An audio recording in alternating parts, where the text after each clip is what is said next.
Rajini sir Tamil sir படம் எனக்கு அது மிகப்பெரிய ஆப்பர்ச்சுனிட்டி. ஒரு 1.5 மாதம் சின்சியராக எழுதினேன். பட் லைட் ஆர்டர் ஃபிலிம் எனக்கு பண்ண வராது. எல்சியூ இல்லை, எல்சியூ க்ளோஸ் ஆகிடுச்சு, அதெல்லாம் போட்டிருந்தாங்க. முதல்ல 900 கோடிக்கு ட்ரக்ஸ் மாட்டுமான்னு சொல்லி சொல்லியிருந்தாங்க. நான் ஷூட்டிங்கில் இருக்கும்போதே 20,000 கோடிக்கு ஒரு ஊரில் மாட்டுச்சு. சார் இது மட்டும் இல்லை சார், என் சைடில் இதுக்கு நான் தான் பேசி ஆகணும். வெறுமனே இப்படி சொல்லிட்டு போயிடலாம், கமர்ஷியலாக வந்துட்டான் ட்ரக்ஸை வச்சு பட மாட்டாங்க. இல்லை சார், எவ்வளோ தூரம் சே நோ டு ட்ரக்ஸ் கேம்பெயினுக்கு நான் சப்போர்ட் பண்ணிட்டு இருக்கேன்னு எனக்கு தான் தெரியும். என்ன சொன்னாலும் நல்லதை கேட்கவே மாட்டோம், நான் கெட்டதை மட்டும்தான் பார்ப்போம்னு சொல்லியிருந்தா நானும் இல்லை சார் பார்ப்போம். வந்தாச்சு மிஸ்டர் கோல்டோட தீபாவளி ஆஃபர் வந்தாச்சு. Rubilux paints, best quality, best value for money. உங்கள் பேர் சொல்லும் பெயிண்ட் ரூபிலக்ஸ் பெயிண்ட்ஸ். இப்போது புதிய அறிமுகம் ஆச்சி ஹோட்டல் சாம்பார் 50 கிராம் ரூபாய் 20 மட்டுமே. எல்லாருக்கும் வணக்கம். முதல்ல எல்லாருக்கும் குடியரசு தின நல்வாழ்த்துக்கள். சுதர்ஷன் சொன்ன மாதிரி அப்படி ஒன்றும் பயங்கரமான ஒரு ப்ரெஸ் மீட்டோ அந்த மாதிரிலாம் ஒன்றும் இல்லை. எனக்கு இந்த கூலி ரிலீஸ்க்கு அப்புறம் உங்களை யாரையுமே சந்திக்கல. யூஸ்வலாக ஒரு படம் ரிலீஸ் ஆனதுக்கப்புறம் ஏதோ ஒரு தேங்க்ஸ் மீட்டோ, சக்ஸஸ் மீட்டோ இல்லை ஏதோ ஒரு வகையில் சந்திச்சிருவேன். இந்த தடவை சந்திக்க முடியல. கிட்டத்தட்ட ஒரு 6 மாதம் ஆச்சுன்னு நினைக்கிறேன். அந்த நீலம் பண்பாட்டு மையம் போகும்போது அப்பவும் பேசணும்னு நினச்சேன். பட் ஆனால் கொஞ்சம் அவசரமாக போக வேண்டியிருந்ததால் அப்பவும் சரியாக பேச முடியல. ஸோ அடுத்த படத்துக்கு மூவ் ஆகிறதுக்குள்ளே என் சைட்லேருந்து ஒரு 2-3 விஷயம் நிறைய இந்த சோஷியல் மீடியாவில் போயிட்டு இருந்தது. அதுக்கு நான் அட்ரஸ் பண்ணணும்னு நினச்சேன். ஸோ அதுக்காக தான். ஸோ முதல்ல கூலியிலேருந்தே ஆரம்பிச்சு தான் நினைக்கிறேன். முதல்ல மக்களுக்கு நன்றி. 35 நாள் கிட்ட கூலி தியேட்டரில் ஓடிச்சுன்னு நினைக்கிறேன். நான் வசூல் அதை பற்றி பேச விரும்பல. ஒரு லாபகரமான படம்னு சன் பிக்சர்ஸ் சொன்னாங்க. அண்ட் 1000 விமர்சனங்களை தாண்டி அந்த படம் 35 நாள் ஓடினதுக்கும் இல்லை இவ்வளோ தூரம் வசூல் பண்ணதுக்கும் மக்களுக்கு மிகப்பெரிய நன்றி. அண்ட் பத்திரிகையாளர்களுக்கு நன்றி. அண்ட் யூடியூபர்ஸ் எந்தெந்த வகையில் அந்த படத்தை பற்றி பேசினாங்களோ, மீன் கிரியேட்டர்ஸ், ரிவ்யூவர்ஸ், கிரிட்டிக்ஸ் எல்லாருக்குமே ஒரு மிகப்பெரிய நன்றி. அதில் வந்து கிரிட்டிக்ஸ் வந்து நிறைய விஷயங்கள் என்னை யோசிக்க வச்சுருக்கு. எப்படின்னா, ஸோ இதுதான் எங்கிட்ட எதிர்பார்க்குறாங்க, இந்த மாதிரி கதை சொல்கிறது தான் எதிர்பார்க்குறாங்கங்கிறது வரைக்கும் நிறையா விஷயம் நானும் அது லேர்னிங்காக எடுத்திருக்கேன்.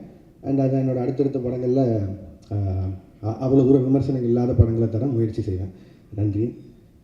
அண்ட் அதுக்கடுத்து ரஜினி சார் தமிழ் சார் படம், அதை பற்றியும் நிறைய விமர்சனங்கள் போயிட்டு இருந்தது. என்ன எது கிளாரிட்டி இல்லைன்னா அதை பற்றியும் என் சைட்லேருந்து ஒரு கிளாரிட்டி கொடுத்துருன்னு ஆசைப்பட்டேன். கூலி ரிலீஸ் ஆகிற டைமில் 2 பேருமே மீட் பண்ணேன். அண்ட் 2 பேருமே இந்த மாதிரி ஒரு படம் பண்ணலான்னு சொன்னாங்க. எனக்கு அது மிகப்பெரிய ஆப்பர்ச்சுனிட்டி. கிட்டத்தட்ட 46 வருஷம் கழிச்சு 2 பேரும் ஒன்று சேர்றாங்க அப்படின்னா, அவங்க வந்து என்னை டைரக்ட் பண்ண சொல்லி கேட்டதே எனக்கு பெரிய விஷயமா இருந்தது. ஆனால் எனக்கு அப்போ கைதி 2 இருந்தது. கைதி 2 தான் என்னோடய இமீடியட் நெக்ஸ்ட் ஃபிலிமாக இருந்தது. பட் ஆனால் இந்த ஆப்பர்ச்சுனிட்டி மிஸ் பண்ண முடியல. ஸோ அதனால் நான் ப்ரொடக்ஷன் சைடில் சொல்லிவிட்டு நான் இந்த படம் முடிச்சுட்டு வந்துடுறேங்க, எனக்கு திருப்பி இப்படி ஒரு ஆப்பர்ச்சுனிட்டி கிடைக்காதுன்னு சொல்லிட்டு நான் வந்துட்டேன். ஒரு 1.5 மாதம் சின்சியராக எழுதினேன். முடிஞ்ச அளவுக்கு ட்ரை பண்ணேன் 2 பேரையும் வச்சு ஒரு படம் பண்ணுறதுக்கு. 1.5 மாதம் கழித்து நேரில் போய் மீட் பண்ணி 2 பேருக்கும் தனித்தனியாக நரேஷன் போச்சு. 2 பேரும் ஈக்குவலாக எக்ஸைட் ஆனாங்க கதை மேலே. பட் ஆனால் என்னென்னா 2 பேரும் நிறைய ஆக்ஷன் ஃபிலிம்ஸ் கண்டினியூஸாக பண்ணிகிட்ருக்காங்க. ஜெயிலர் 2 வரைக்கும் ரஜினி சார் ஆகட்டும், இப்போது கமல் சாரோட அடுத்த அன்புரி மாஸ்டர் டைரெக்ஷனில் வர படமாகட்டும். ஸோ எல்லாமே ஹெவி ஆக்ஷனாக இருக்குது. திரும்பவும் கேப் இல்லாமல் இன்னொரு ஆக்ஷன் போகணுமாங்கிறது தான் அவங்களுக்குள்ள ஒரு கேள்வியாக இருந்து. அண்ட் 2 பேரும் ஒரு லைட் ஆர்டட் ஃபிலிமாக எதிர்பார்த்துட்டு இருக்காங்கிறது தான் எனக்கு அது மூலிமா தெரிஞ்சு 2 பேரும் சொன்னாங்க. பட் லைட் ஆர்டட் ஃபிலிம் எனக்கு பண்ண வராது. அண்ட் அதை நான் ஜெனுனாக சொல்லிட்டு வெளில வந்தேன். பட் ஆனால் நான் இப்போது சொல்லிட்டு போனதுக்கப்புறம் எப்போ திருப்பி வருவேன்னு தெரியாது கார்த்தி சாருக்கும் அவங்க டீமுக்கும். ஸோ அதனால் அவருக்கு கைதி 2க்கு இருந்த ஸ்லாட்டுக்கு இன்னொரு டைரக்டர் கொடுத்தாரு. இதுதான் ஆக்சுவலாக நடந்தது. அண்ட் அந்த கேப்பில் வேறு என்ன பண்ணலாம் அப்படின்னு யோசிக்கும்போது மைத்ரி பிக்சர்ஸ் வந்து அவங்க எனக்கு கிட்டத்தட்ட ஒரு 6 இயர்ஸ் முன்னாடியே ஒரு அட்வான்ஸ் கொடுத்துருந்தாங்க. சரி, அந்த கமிட்மெண்ட்டை கிளியர் பண்ணிடலான்னு யோசிக்கும்போது எனக்கு அல்லு அர்ஜுன் சார் ரொம்ப பிடிக்கும். ஒரு 3-4 வருஷமாக பேசிகிட்டு இருக்கோம் ஏதோ ஒரு படத்தில் கொலாப் பண்ணலான்னு. ஸோ இது எல்லாமே சேர்ந்து அமைஞ்சு வந்த மாதிரி இருந்தது. ஸோ இந்த கேப்பை யூஸ் பண்ணி இப்படி ஒரு படம் பண்ணிட்டு வந்துடலான்னு யோசிச்சது தான். அதுவும் நிறையா சம்பளம் கேட்டேன், அதனால கைதி 2 பண்ணல அப்படிலாம் போட்டுதான். அப்படிலாம் இல்லை, சம்பளம்ன்றது உங்களுக்கு தெரியும், மார்க்கெட்டும் ப்ரொடியூசரும் நிர்ணயிக்கிறதா. நான் எவ்வளோ டிமாண்ட் பண்ணாலும் நம்ம படம் என்ன பண்ணியிருக்கோம் அதுக்கு தகுந்த மாதிரி தான் நம்ம சம்பளமும் இருக்கும்.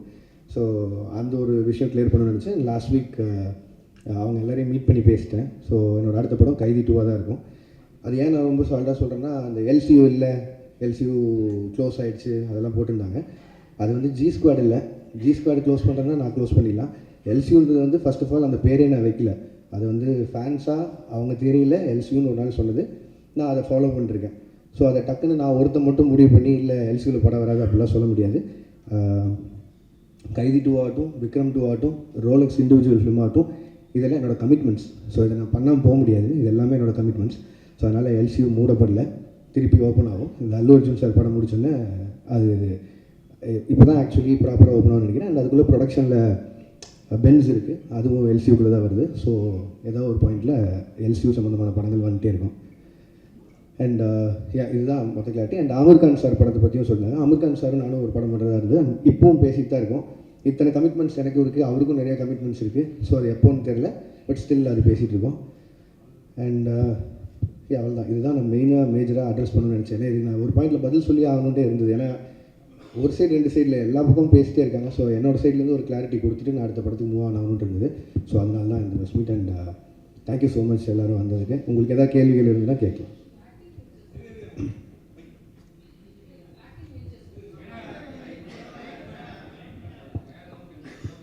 வாழ்த்துக்கள். Thanks ma'am. ஆக்டிங் வெஞ்சர்ஸ் பற்றி பேசவில்லை. அதான் மேம் இப்போ தான் ஆரம்பிச்சிருக்கு, ஒரு 2 ஸ்கெடியூல் முடிஞ்சிருக்கு. அது அருண் பேசினா நல்லாயிருக்கும்னு நினைக்கிறேன். அதனால் நான் பேசுவேன்னு நினைக்கிறேன். இன்னொரு 25 டேஸ் பேலன்ஸ் இருக்குது. அந்த படம் ஷூட் முடிச்சுட்டு நான் அடுத்து அல்லு அர்ஜுன் சார் படத்துக்கு மூவ் ஆகிடும். லோகேஷ் சார், உங்களுக்கு நடிகர் ஈஸியாக இருக்கா, டைரக்ஷன் பண்ணுறது ஈஸியாக இருக்கா, எல்சியூவில் தனுஷ் சிம்புலாம் சேர்த்துக்கு வாய்ப்பு இருக்கா சொல்லுங்கள். ஏன்னா இவ்வளோ கேள்வி நடிக்கிறது அவ்வளோ ஈஸியாக இல்லைங்க, கஷ்டமாக தான் இருக்குது. எனக்கு தெரிஞ்சு அதான் நான் புதுசாக எதாவது கற்றுக்கணும், சும்மா இருக்க டைமை இப்படி எதாவது செலவு பண்ணணும்னு சொல்லி பார்த்தது தான். அண்ட் அருணுக்கு எனக்கு கம்ஃபர்ட் இருந்தது, ஃப்ரெண்டு வேறு. ஸோ அதனால் ஈஸியாக அந்த படம் பண்ணி முடியும்னு நினச்சேன். பட் ஆனால் அவ்வளோ ஈஸி இல்லை, கஷ்டம் தாங்க அது. திருப்பி அது கன்டினியூ பண்ணுவோமா இல்லை எல்லாம் தெரியல. இப்போ சொன்னேன்ல இவ்வளோ லைனப் இருக்குது, ஸோ அதெல்லாம் பண்ணணும். ஸோ தெரிலங்க. Lokesh. Hello. Yes sir. So initial days like lot of positive reviews வந்தது. லைக் நிறைய உங்களுக்கு நீங்கள் தான் மோஸ்ட் செலிபிரிட்டி டேரக்டர் அப்படிங்கிற மாதிரிலாம் நிறைய போயிட்டு இருந்தது. ரீசெண்டாக நெகட்டிவ்ஸும் இருக்குது, லைக் ஹேட்ரடும் இருக்குது.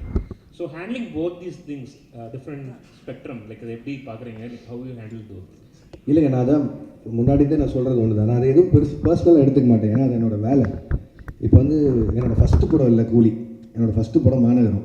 கிட்டத்தட்ட 9 வருஷமாக எவ்வளோ பாராட்டுகள் வாங்கியிருப்பேன்னு எனக்கு தெரியும். அவ்வளோவே பாராட்டிட்டு இருந்திருக்காங்க. டக்குன்னு விமர்சனம் வரும்போது அதை மட்டும் நான் ஒத்துக்க மாட்டேன்னு சொல்கிறது நியாயம் இல்லை. அண்ட் படங்கிறது மக்களுக்காக, அது அவங்களுக்கு காட்டும்போது விமர்சனம் வரும்போதும் அது ஏற்று தான் ஆகணும்.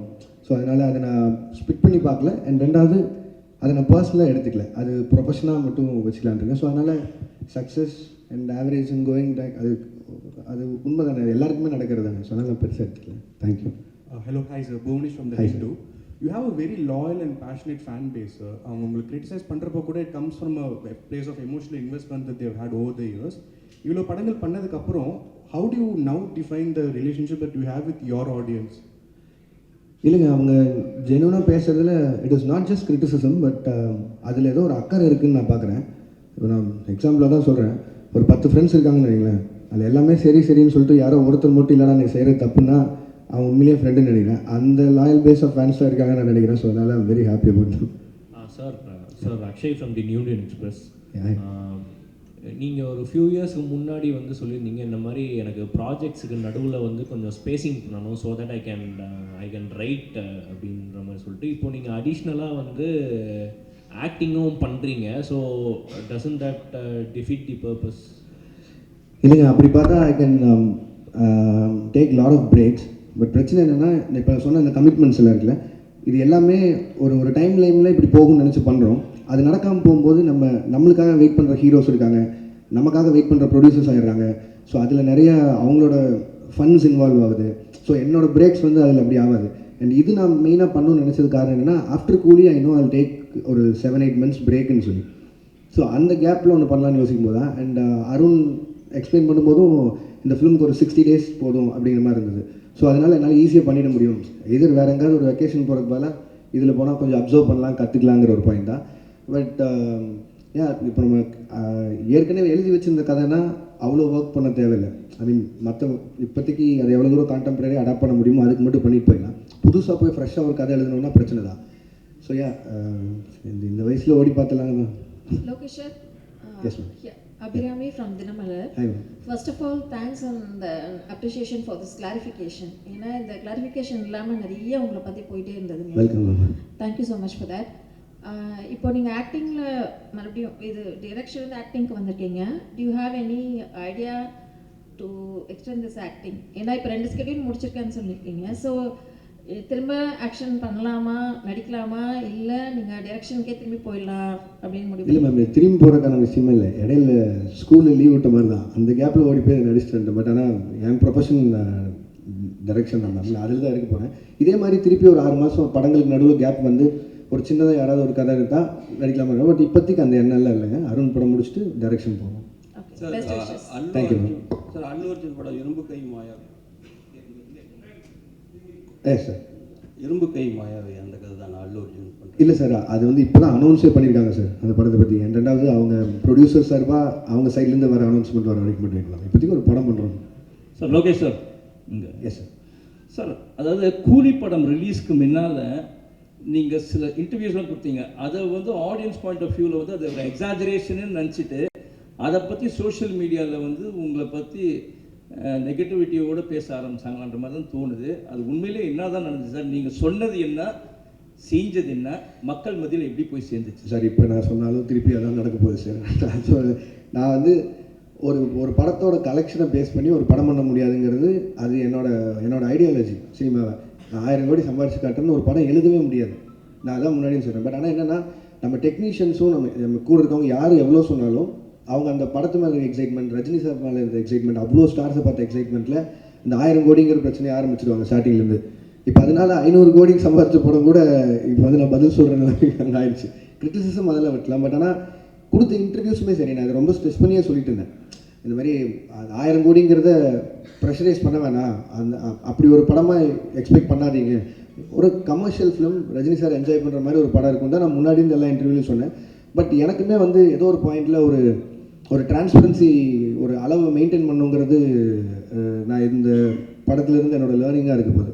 ஏன்னா எவ்வளோ பேசினா போதும். ஏன்னா நான் ரொம்ப கனெக்ட் ஆகி நிறையா ஃப்ரெண்ட்ஸோடு உட்காந்து பேசுகிற மாதிரி பேசிடுறேன். அது வந்து ரொம்ப எக்ஸாஜரேட் ஆன மாதிரி ஆகிடுது. ஸோ படம் ரிலீஸ்க்கு அப்புறம் அதுவே எனக்கு பேக் ஃபயர் ஆகிற மாதிரி ஆகிடுது. ஸோ நான் இதுக்கு மேலே வரும்போது கொஞ்சம் டிரான்ஸ்பரன்சி மெயின்டைன் பண்ணிக்கணும்னு நினைக்கிறேன். சார், இதோட கண்டினியூஷன் நான் கேட்குறேன். It is not only because of you. நீங்கள் ஒருத்தர் கோர்ஸ் இருந்து நிறைய செலிபிரிட்டிஸ்க்கு வந்து இந்த ஐடி விங் ஆட்டம் வச்சுருக்காங்க sir. They have a social media team ஆட்டம். அந்த டீமை அட்மினிஸ்ட்ரேட் பண்ணுறவங்க வந்து அவங்க போடக்கூடிய சில ட்வீட்ஸோ இல்லை சோஷியல் மீடியாவில் போடக்கூடிய பதிவோ இட் பிகம்ஸ் அ பேக் ஃபயர்ன்ற மாதிரி ஆகிடுது. ஏன்னா உங்களை பற்றி நீங்கள் சொல்லாதே எக்ஸாஜரேட் பண்ண மாதிரி ஒரு படம் வந்து உங்களன்னு சொல்லலை, இன் ஜென்ரல் நான் ஆஸ்கிங். ஒரு படம் ரிலீஸ்க்கு முன்னாடி இது வந்து 500 கோடி கலெக்ஷன் ஆகும், 1000 கோடி கலெக்ஷன் ஆகும்னு அந்த ஐடி விங் போடுறதுனால கடைசியில் அது வந்து 200 கோடி தான் ஆச்சா, அது அப்படியே ட்ராபேக் ஆகிடுது. அதை எப்படி பண்ணுறது சார்? அது நான் இதில் எப்படி சார் சொல்ல முடியும்? இது வந்து அது ஃபேன்ஸையும் நீங்கள் தடுக்க முடியாது. அண்ட் சோஷியல் மீடியா இன்றைக்கி உங்களுக்கு எவ்வளோ தூரம் தடுக்க முடியாத ஒரு சக்தி ஆகிடுச்சு. அது நீங்கள் ரிவ்யூஸோ எதுவுமே எல்லாமே அவங்களோட எண்ணம். அவங்க காசு கொடுக்குறாங்க, படம் பார்க்குறாங்க, எண்ணம் அதை பற்றி போடுறாங்க. அவங்களுக்கு இருக்கிற ஒரு படத்து மேலே இருக்க எக்ஸைட்மெண்ட்டை வச்சு போகிறாங்க. அவங்களுக்கு அந்த எக்ஸைட்மெண்ட் குறைஞ்சிருச்சுன்னா எங்களுக்கு இங்கே வேலையே இல்லை. ஸோ அதனால் அவங்க எக்ஸைட்டடாக இருக்கிறத நம்ம தப்புன்னு சொல்ல முடியாது. அட் த சேம் டைம் இது நீங்கள் சொன்ன மாதிரி இந்த ஐடி விங் வச்சு பேசி எனக்கு அதில் எப்படி நம்பிக்கை இல்லைன்னா, இல்லை எனக்கு புரியுது சார், எனக்கு புரியுது சார். ஒரு படம் நல்லா இருந்ததுன்னா யாருமே தடுக்க முடியாதுன்னு நான் நினைக்கிறேன். நான் அதை ரொம்பவும் நம்புகிறேன். நான் உதாரணமாக மற்ற படங்கள் எடுக்காமல் என் படத்தை எடுக்கிறது. மாநகரம் ரிலீஸ் ஆகும்போது யாருக்குமே அங்கே அடையாளமே கிடையாது. சந்தீப் ரஜினி தான். பட் அந்த படத்தை கொண்டு போய் சேர்த்தது நீங்கள் தான். அன்றைக்கி 50 நாள் ஓடிச்சு. அப்போது அதுக்கு நல்லா இருக்குங்கிற மாதிரி தான் ஏதோ ஒரு நம்பிக்கையில் போய் அந்த படத்தை போய் பார்த்தாங்க. ஸோ அதனால் அதுக்கப்புறம் எல்லா ஸ்டார்ஸ் கூடயும் வேலை செஞ்சுட்டேன். அவங்களோட போஸ்டர்ஸ் வச்சாலே படம் போயிடும். பட் ஆனால் யாருமே இல்லாமல் ஒரு போஸ்டரில் இருக்கும்போது கூட மக்கள் வந்து பார்த்தாங்க. ஸோ ஒரு படம் நல்லா இருக்குன்னா இது எதுவுமே தடுக்காதுங்கிறது நான் நம்புகிறேன் சாலிடாக. சார் லோகேஷ் சார், இப்போ உங்களோட ஃபியூச்சர் ப்ராஜெக்ட்ஸ் பற்றி நிறைய வந்துட்டுருக்கு செய்திகள். அப்படி ஒன்று வந்தது தான் ஹிந்திக்கு போய்ட்டு நீங்கள் அமீர் கானோட பண்ண போகிறீங்க அப்படின்னு சொல்லிட்டு, அது ஃப்யூச்சரில் மெட்டீரியலைஸ் ஆகிறதுக்கு வாய்ப்பு இருக்கா சார்? ஒரு 3-4 தடவை மீட்டிங் போச்சு. எனக்கு அவர் சின்ன வயசுலேருந்து ரொம்ப பிடிக்கும். அவர் பெரிய ஃபேன் தான். அண்ட் அவரும் வந்து என் ஒர்க் ரொம்ப பிடிச்சுன்னு சொல்லி தான் அவர் கூலிலேருந்து படம் பண்ணணும்னு பேசுகிறாரு. பட் ஆனால் நான் சொன்னேன் சார், இங்கே இவ்வளோ கமிட்மெண்ட்ஸ் இருக்குது. என் சாருக்குமே அவருக்கும் நிறையா கமிட்மெண்ட்ஸ் இருக்குது. ஸோ இதே மாதிரி ஏதோ ஒரு டைம் லைனில் ஏதாவது மிஸ் மேட்ச் ஆகும்போதோ வேறு ஒரு டைம் கிடைக்குதோ அப்படிங்கிறத பார்த்து தான் சார் பண்ண முடியும். பட் ஆனால் we are talking sir. Sir எனக்கு எல்லா ஹீரோஸ் கூடயும் வேலை செய்யணும் சார். அவங்க எல்லாரும் கூடயும் பேசிட்டு தான் இருக்கேன். பட் ஆனால் டைம் லைன் தான் சார் பிரச்சனை. சார் இங்கே ஒரு சார் நீங்கள் டிசியில் பண்ணிகிட்டு இருக்கிறதா, டிசியில் இப்போ பண்ணிக்கிட்டு இருக்கீங்க. அதேமாரி ஜனநாயகன்லேயும் ரிப்போர்ட்டராக பண்ணிகிட்டு இருக்கீங்க அப்படின்றதும் தகவல் வந்துச்சு. அதை நீங்கள் எப்படி பார்க்குறீங்க? அதுக்கப்புறம் 2 கேள்வி ஆரம்பிச்சுக்கிறேன். இந்த சென்சார் இஷ்யூ கூலிலையும் ஏ சர்டிஃபிகேட் வந்திருந்தது, ஜனநாயகன்லையும் அது பாதிக்கப்பட்டிருக்கு. அதை எப்படி சார் பார்க்குறீங்க இந்த 2 கொஸ்டின்? சார் டிசியில் அவன் சார் பண்ணிருக்கேன். அது அருண் மாதேஸ்வரன் படம். இது வந்து ஹெச் வினோதனாவும் விஜயனாவும் ஒரு நாள் கூப்பிட்டாங்க. ஸோ அது கேமியா பண்ணேன். அது அவ்வளோதான் என்னால் சொல்ல முடியும். அதுக்கு மேலே அவங்க பேசிங்க. அண்ட் ரிகார்டிங் சென்சார் போர்ட், நான் கூலி சொல்லணுன்னா அதுக்கும் நிறைய விமர்சனம் வந்ததில்ல. ஏன் ரஜினி சார் ஏ சர்டிஃபிகேட் அப்படின்னு சொல்லி. சரி, ஏ சர்டிஃபிகேட் வாங்கணும்னு போல எனக்கு என்ன ஆச்சுன்னா, சென்சார் போர்டில் ஃபர்ஸ்ட் சென்சார் பண்ணி முடிச்சோன்னே தி அட்வைஸ் வித் 35 கட் சொன்னாங்க. அப்புறம் ஒரு 9 மியூட்ஸ் இருந்தது. மியூட்ஸ் கூட ஓகே, எனக்கு பிரச்சனை இல்லைன்னு சொல்லிட்டேன். பட் 35 கட்டுங்கிறது வந்து என்னால் அன்றைக்கி ஏற்றுக்க முடியல. இப்போ படம் ரிலீஸ் ஆனதுக்கப்புறம் ஆல்ரெடி நிறைய இடங்கள் புரியலன்னு சொல்கிறாங்க. மேபி அது ஐல் டேக் த பிளேம். நிறைய இடத்துல நான் புரிய வச்சுருக்கணும். பட் ஆனால் அதையும் மீறி 35 கட் அப்படின்னா அது படமாகவே இருந்திருக்காது. இன்னும் நீங்கள் வந்து ஒரு ஒரு ஒரு ஒரு கம்ப்ளீட்டட் ஃபிலிம் வித் ஏ சர்டிஃபிகேட்டாக இல்லை ஒரு இன்கம்ப்ளீட் ஃபிலிம் வித் யூபிஏ சர்டிஃபிகேட்டாங்கிற மாதிரி தான் இருந்தது. அண்ட் இமீடியட்டாக அது நான் ஒருத்தர் எடுக்க முடியிற கால் இல்லை. ஏன்னா அது எத்தனை கோடி இன்வெஸ்ட் பண்ணிட்டாங்கன்னு உங்களுக்கு தெரியும். ஸோ நான் ப்ரொடியூசர்கிட்டையும் பேசினேன், ரஜினி சார்கிட்டையும் பேசினேன். அண்ட் எல்லோரும் பேசி முடிவு பண்ணி வி அப்ளை ஃபார் ரீசென்சார். உடனே ரீசென்சார் அப்ளை பண்ணோம். ரீசென்சாரில் அடுத்த பேனல் பார்த்துட்டு திருப்பியும் அதே 35 கட்டு அட்வைஸ் பண்ணாங்க. பட் அட்வைஸ் பண்ணுறதை தாண்டி ரீசென்சாரில் எனக்கு சொன்னது என்னென்னா, தீமேட்டிக்காகவே இது அதாவது பிணங்களை எரிக்கிறதும் இந்த மாதிரி பண்ணுறதுங்கிறதும் தீமேட்டிக்காகவே எனக்கு இந்த மாதிரி பண்ணணும். அண்ட் எங்களுக்கான ரிலீஸ் டைம் இருக்குது. அண்ட் எனக்கு அந்த படத்தை எந்தையுமே விஷுவலாக கட் பண்ணிட வேணாம். இது எல்லாத்தையும் மனசில் வச்சுட்டு ரஜினி சாரோட அட்வைஸையும் எடுத்துகிட்டு அண்ட் தென் வி டிசைடட். ஏன்னா ஒரு ஏ சர்டிஃபிகேட் வந்ததுனால மட்டுமே ஒரு 40-50 கோடி வருமானத்தில் லாஸ் இருக்க மாதிரி இருக்கும். பட் ஆனால் அது சன் பிக்சர்ஸ் எனக்கு கொடுத்த ஃப்ரீடம், ரஜினி சார் எனக்கு கொடுத்த ஃப்ரீடம், லோகேஷ் உங்கள் காலாக இருக்கட்டும், உங்களுக்கு என்ன தோணுதோ பண்ணுங்கள். நான் ஒரு கம்ப்ளீட் ஃபிலிமாக இருக்கணும்னு சொல்லி தான் ஏ சர்டிஃபிகேட் கொடுத்துக்கிட்டது. இல்லைன்னா ஆப்வியஸாக இன்னும் கொஞ்சம் அதிகமாக சம்பாதிக்க போகுதுன்னா நான் வேணான்னு தான் சொல்லியிருப்பேன். பட் இதுதான் ஆக்சுவலி நடந்தது. அண்ட் ரிகார்டிங் ஜனநாயகன் எனக்கு தெரியல, நீங்கள் வினோத நாடு தான் கேட்கணும். நான் சென்சாருக்குள்ளே போகல, அதனால் நான் சொல்ல முடியும். Thank you sir. இந்த கேள்வி, ஒரு இயக்குனராக இருந்து நடிகர்களை இயக்குனதுக்கும் இப்போ நீங்களே வந்து ஒரு நடிகராக மாறினதுக்கும் என்ன வித்தியாசம் தெரியுது? இப்போ உங்களுக்கு வந்து நடிகராக இருக்கிறது சுகமாக இருக்கா? இப்போ தான் உங்கள்கிட்ட நாங்கள் சொன்னேன். ஆனால் உங்களுக்கு தமிழில் வேணும். அதுக்காக சுகமாலாம் இல்லை, நான் நல்லா இல்லை, கொஞ்சம் கஷ்டமாக தான் இருக்குது. டைரக்ஷன் நம்ம தெரிஞ்ச வேலை செய்கிறதுக்கும் தெரியாத வேலை செய்கிறதுக்கும் வித்தியாசம் தான். சார், மீனாட்சி சுந்தரம், உங்கள் படங்களில் நிறைய வன்முறை இருக்குது, வெட்டு குத்து ரத்தம் குரூரெல்லாம் இருக்குது. இது வந்து சமூகத்துக்கு நல்லதில்லை. லோகேஷ் கனகராஜ் ஒரு மனநல டாக்டர் கூட பார்க்கணும் அளவுக்கு உச்சமாக கமெண்ட் வந்தது. அதை பற்றி என்ன நினைக்கிங்க? ஒன்று. ரெண்டாவது, ஜனநாயகம், நீங்கள் மலேசியாலாம் போய் விஜய் சாருக்கு நிறைய சப்போர்ட் பண்ணீங்க, சினிமா வாழ்க்கைக்கு அண்ணன் நீங்கள். அடுத்து இந்த ஏப்ரல் மே பிரச்சாரத்துக்காக போவீங்களா? அந்த வகையிலும் சப்போர்ட் இருக்குமா? காலையில் ஏன்னா சொல்லுங்கள். இல்லை, நான் அந்த வன்முறை இது வந்து ஆனால் இப்போ நான் வந்து ஒரு சினிமா டைரக்டர் ஆகணும்னு நினச்சி வரும்போது, நான் சின்ன வயசுலேருந்து என்ன படங்கள் பார்த்து வந்தனோ நான் ஒரு ஆக்ஷன் ஃபிலிம் டைரக்டர் ஆகணும்னு தான் வந்தேன். நான் தேவர்மான் விருமாண்டியெல்லாம் பார்த்தா வந்தேன். நான் மனநல மருத்துவமனைக்கெலாம் போகல, நான் டைரக்டர் ஆகணும்னு முடிவு பண்ணி தான் இங்கே வந்தேன். அண்ட் இப்போ அதையும் தாண்டி இப்போது கில்பில் ஆகட்டும், வெளிநாட்டு படங்கள் பார்த்தா அதுக்கும் ஆஸ்கர்லாம் கிடைக்குது, அதாவது ஆக்ஷன் படங்களுக்கு. ஸோ இப்போ நம்ம இந்த இந்த ஜென்ரேஷனில் இருக்கவங்க எல்லாருமே கம்பேர் பண்ணுறதே வந்து கேம் ஆஃப் த்ரோன்ஸ் பார்க்குறாங்க, பிரேக்கிங் பேட், டெக்ஸ்டர் எல்லாத்தையும் பார்த்துறாங்க. ஸோ இதுவே 10 வருஷம் ஆயிடுச்சு இதெல்லாம் வந்து. அப்போ என்னென்னா அவங்க ஆன் பார் நாங்கள் பார்க்குற இந்த வெப் சீரிஸ் அளவுக்கு இருக்கா அப்படிங்கிறத கம்பேரிசன் வைக்கிறாங்க. அதுக்காக வைலன்ஸ் பண்ணி ஒரு படத்தை பண்ணுறது மட்டும்தான் ஹாலிவுட் லெவலுக்கு கம்பேர் பண்ணுறது நான் சொல்ல, அதையும் காரணமாக வைக்கிறாங்க. ஒரு 2.5 மணி நேரம் நீங்கள் தேட்டருக்குள்ளே வந்ததுக்கு நான் உங்களை என்கேஜாக வச்சுக்கணும்னு நினைக்கிறதே எனக்கு அவ்வளோ பெரிய சேலஞ்சாக இருக்குது. இதில் இந்த சோகால் வயலன்ஸ், நான் வயலன்ஸ்னே சொல்ல விரும்புகிறேன், அது ஒரு ஆக்ஷன் படம். எப்படி ஜாக்கி சானை பார்த்தோம், எப்படி ப்ரூஸ்லி பார்த்தோம், அர்னால்டோ பார்த்தோம், அப்படிலாம் பார்த்து தான் வந்தோம். அதுக்கப்புறமா ரஜினி சார் பார்த்தோம், நம்ம ஊர்லேயே கமல் சார் பார்த்தோம், எல்லா ஆக்ஷனும் விஜயகாந்த் சாரோட பார்த்தோம், ஒன்று தேட்டரில் விடாமல் பார்த்தோம். இதெல்லாம் தான் ஒரு ஆக்ஷன் டைரக்டர் ஆகணும்னு மாற்றுறது. இது எப்படின்னா, இப்போ வந்து ஏதோ ஒரு பக்கம் பார்த்துட்டு இந்த மாதிரி நீங்கள் சொன்ன மாதிரி இன்ஃப்ளூயன்ஸாக இப்படி பண்ணுறாங்க அப்படின்னா, அது அவ்வளோ ஈஸியாக அப்படி சொல்லிட்டு கடந்து போகிற விஷயம் இல்லை தானே. ஒரு தப்பு நடக்குது, அதுக்கு இந்த டேரக்டரோட படம் தான் காரணம்னு சொல்லிட்டா அது அவ்வளோ ஈஸி இல்லை தானே. இப்போ எனக்கு ஒரு பொறுப்பு இருக்கணும்னு சொல்கிறீங்களே, இருக்குது, சமூக பொறுப்பு இருக்குது, ஓகே, நான் வயலன்ஸ் கம்மி, பார்க்குறவங்களுக்கும் அந்த பொறுப்பு இருக்கணும் இல்லைண்ணே. அப்புறம் எதுக்குன்னு படிக்கிறோம், எதுக்கு இத்தனை பேர் அப்பா அம்மா வளர்த்து எவ்வளோ பேர்கிட்ட அட்வைஸ் கேட்குறோம், எல்லாருமே இருக்குல்ல. ஸோ அது ஈஸியாக கடந்து போகிற விஷயமே இல்லைன்ற. அதையும் மீறி உங்களை ஒரு சினிமா ஒரு 2.5 மணி நேரம் பொழுதுபோக்கு படம் உங்களை மாற்றுதுன்னா மனசார நம்ம எவ்வளோ வீக்காக இருக்கும். அப்போ நாளைக்கு எதில் வேணால் இன்ஃப்ளூயன்ஸ் ஆகும்ல, அது நம்ம தானே, நம்ம கையில் தானே இருக்குது. அதுக்கு அதை காரணம் காட்டிடக்கூடாதுன்னு சொல்கிறேன். 2 சைடும் பொறுப்பாக இருக்கணும்னு தான் நான் சொல்கிறேன். பிரச்சாரம் தான் என்ன இல்லைண்ணே, அரசியலுக்கு எனக்கு என்னென்ன சம்பந்தம். இப்போ தேவதாஸ் படம் பண்ணுறீங்க, தேவதாஸில் இந்த கெட்டப் தானா? ஏன்னா தேவதாஸ்னாவே தாடி வச்சுன்னு தான் வரணுமா? அதில் லோகேஷ் கனகராஜ் வந்து அது மாதிரி மென்ஷன் பண்ணுறாங்களா? அதுக்கப்புறம் வந்து நீங்கள் நடிக்க போகிறேன்னு சொன்ன பிறகு எந்தெந்த ஆக்டர் வந்து உங்களை வந்து நடிக்காத, நீ டைரக்டே பண்ணுன்னு சொன்னாங்க? ரஜினி சார், கமல் சார் என்ன சொன்னாங்க? இல்லைண்ணே, இந்த ஃபஸ்ட்டுக்கு லைன் ஆஃப் கேள்விக்கு வந்து அருண் தான் பதில் சொல்லணும். தேவதாஸ் தாடி வச்சிருக்கணுமா வச்சிருக்கக்கூடாதா அதெல்லாமே அவன் தான் பதில் சொல்லணும். இது வந்து அவன் இப்படி வர சொன்னான், அதனால நான் எப்படி நடிச்சிருக்கேன், அவள் தான் என்னால் பதில் சொல்ல முடியும். அண்ட் இல்லைண்ணா, நான் ரஜினி சார்கிட்ட போகிறதுக்கு முன்னாடி அவர் தெரியும் நான் நடிக்கிறேன். நான் இப்போ கூலியிலேருந்து வரும்போது அவர் வாழ்த்துக்கள் தான் சொன்னார், கமல் சார் வாழ்த்துக்கள் தான் சொன்னார். அண்ட் நான் விஜயநாட்ட பேசினேன், அவர் வாழ்த்துக்கள் சொன்னார். அண்ட் சேது நான் மீட் பண்ணும்போது பேசினேன். அவங்கள யாராவது அன்றைக்கி பார்க்குறோமோ அது மட்டும் தான் மீட் பண்ணி பேசணும். அண்ட் இன்னொரு கிளாரிட்டியும் கொடுக்கணும்னு நினச்சேன். நீங்கள் இந்த ரஜினி சார் கமல் சாரை பற்றி பேசினால அவங்க 2 பேரை வந்து அன்ஃபாலோ பண்ணிட்டேன் ட்விட்டர்லேருந்து அப்படின்லாம் சொல்லியிருந்தாங்க. அவங்க 2 பேரும் எந்த இடத்துல இருக்காங்க, நான் அவங்க கூட ஒர்க் பண்ணதையே ஒரு பாகியமாக நினச்சிட்ருக்கேன்.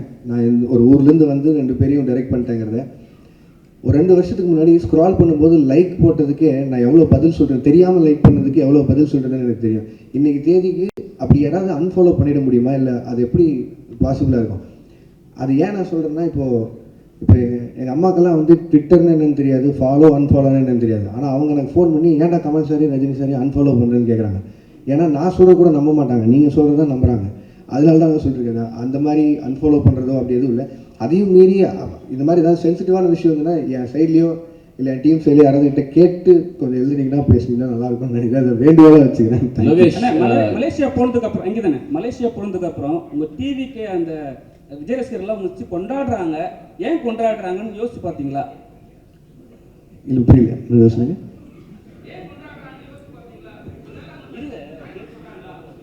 இல்லைங்க, நான் அவர் கூட 2 படம் ஒர்க் பண்ணியிருக்கேன். அந்த 2 படமும் அவங்களுக்கு பிடிச்சிருக்கு, அதனால கொண்டாடுறாங்க. என்ன மட்டும் இல்லையா, நெல்சனையும் கொண்டாடினாங்க, அட்லியும் கொண்டாடினாங்க. லோகேஷ் என்ன சார்? லோகேஷ் ஒரு நிமிஷம் சார். எது சார் புரியல?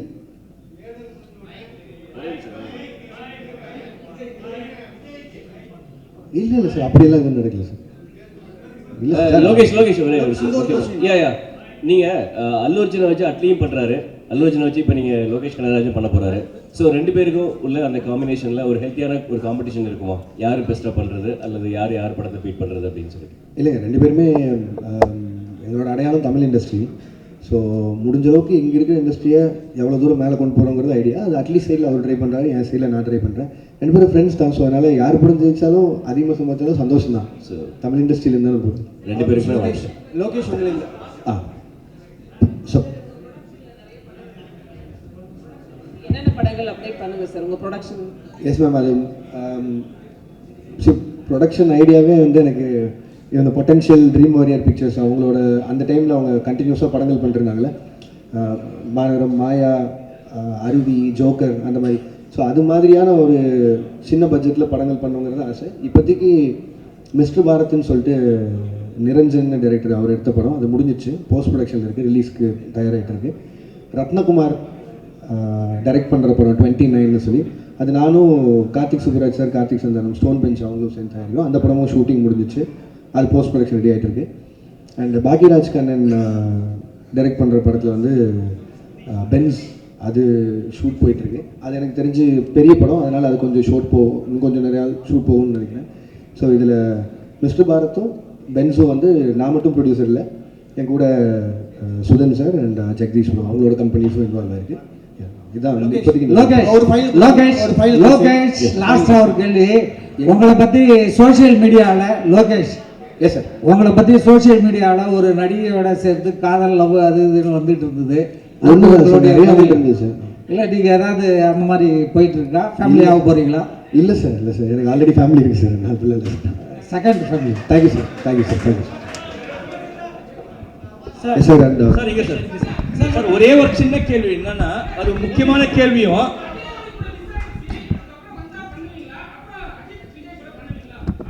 என்ன ஏங்க பண்ண மாட்டேன்னு சொல்ல போகிறேன், பண்ணதாங்க போகிறேன்.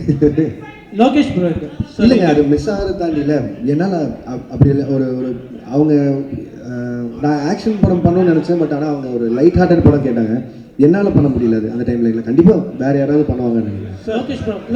மக்கள் மத்தியில் பேசப்படுற ஒரே ஒரு விஷயம் என்னன்னா, எஸ் சார், இப்போ சமீப காலமாக வரக்கூடிய படங்களில் இருக்க இயக்குநர்கள் இன்க்ளூடிங் லோகேஷ் கனகராஜோட படங்களில் வந்து ட்ரக் அபியூஸ் நிறைய இருக்குது, போதை கலாச்சாரத்துக்கு முக்கியத்துவம் கொடுக்கறதா சொல்லி பரவலான பேச்சு சார். இது நிறைய டாக்டர்ஸ் பேசியிருக்காங்க அதை பற்றி, மக்கள் நிறைய பேர் சொல்கிறாங்க.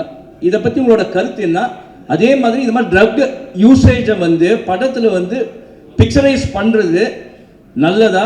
அந்த சீன்ஸை வச்சு தான் படங்கள் ஓடுமா? ஓகே சார், நான் எனக்கு ஒரு 2 நிமிஷம் கொடுத்தீங்கன்னா நான் எக்ஸ்பிளைன் பண்ண ட்ரை பண்ணுறேன் சார். ஏன்னா இது ரொம்ப நாளாக இந்த அலிகேஷன் சொல்லிட்டு இருக்காங்க சார். நீங்கள் சொல்கிற பாயிண்ட் எனக்கு வேலையாக புரிஞ்சிச்சு. அதுவும் இப்போது சொசைட்டியில் நடக்கிற எல்லா விஷயத்தையும் பார்த்தா அது இருக்க மாதிரி. பட் ஆனால் நல்லா நோட் பண்ணி பாருங்கள் சார், நான் பண்ண எல்லா படங்கள்லையுமே ட்ரக்கை வந்து இப்படி எடுத்துக்கிட்டால் இந்த மாதிரி ஆயிடலாம், சந்தோஷமாக இருக்கலாம் அப்படின்னு நான் சொல்லுறேன். எங்கேயுமே நான் சொல்ல சார்.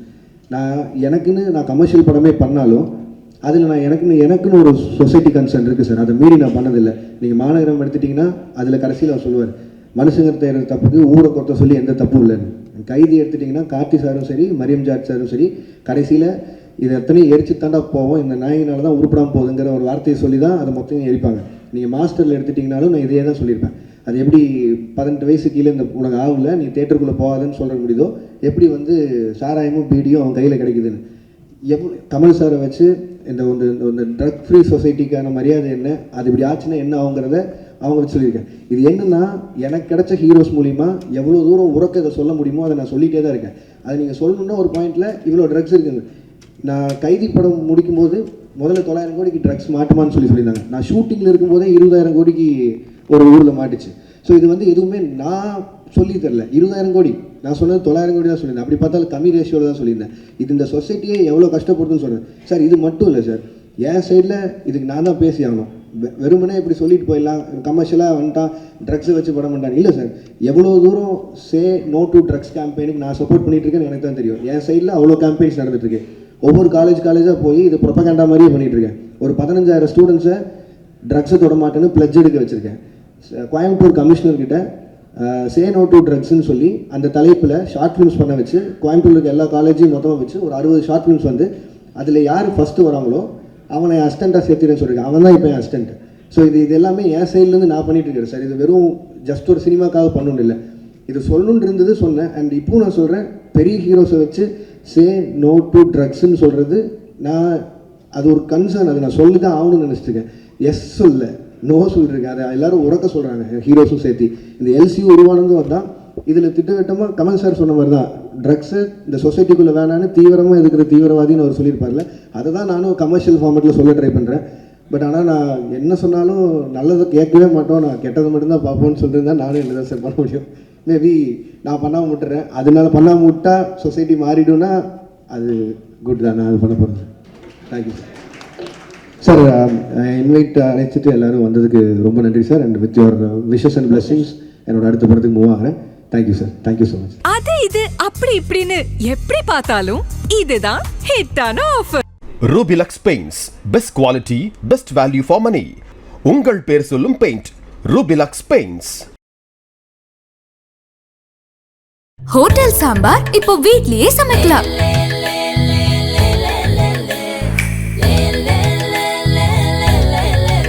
ஹோட்டல் சாம்பாரின் மனமெதிலே ஆச்சி ஹோட்டல் சாம்பார் தூளிலே சரியான நிறமெதிலே சாம்பாரின் சிறப்பெதிலே ஆச்சி ஹோட்டல் சாம்பார் தூளிலே.